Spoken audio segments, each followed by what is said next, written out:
Hi guys! Gagawa ko ngayon ng clubhouse sandwich na kineme. So, una, maghihiwa ko ng kamatis. Ayan. Kasama kasi yan sa palaman eh. Muntik pa mabawasan ng daliri. Sunod niyan, maghihiwa naman tayo ng pepino. Kay Daddy Jambil yan, binili niya yan kasi sabi niya papapakin niya daw kaso hindi naman niya kinain. Kaya sayang lang, mabubulok lang. Kaya ginamit ko na, diba? Tapos, bumili ako ng chicken breast sa may palengke. Tapos, ako na nagtanggal ng buto. Kasi hindi ko alam kung may nabibili ba na, yung chicken breast lang talaga yung wala ng buto. Tapos, ayan, naglagay lang ko ng konting paminta. Tapos, ng asin. Tapos, ayan, mekos-mekos mo niyan, insen. Ayan, flex ko lang yung lettuce ko. Hinugasan ko na rin yan. Tapos, kinat ko na rin. Kasama din yan sa palaman.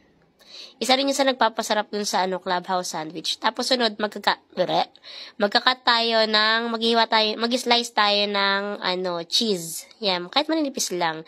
Tapos ihanda natin yung mayonnaise, tapos konting ketchup, tapos yung pamintang durog na may kasamang buo, ganyan. Tatamad ako bumili sa labas, kaya ginamit ko na yan, tapos konting asin. Actually, dadalawang isip ako kung gagamitin ko ba yan kasi good luck sa makakanguya yan.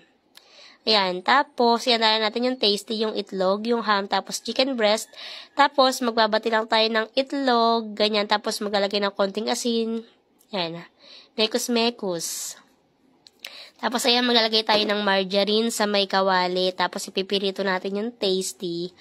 After natin magpirito ng tasty, pirito na ako ng itlog.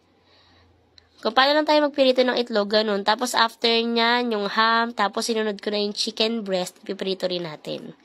Siyempre, lang ang kainin ng hilaw, diba? Tapos, ayan, ihanda na natin, ganyan, pagpatong-patungin lang. Actually, binago ko pa yan kasi ang daming sobra na mga, palaman, mga gulay, ganun. Pero kahit anong halo yan, kahit anong patong yan, masarap yan.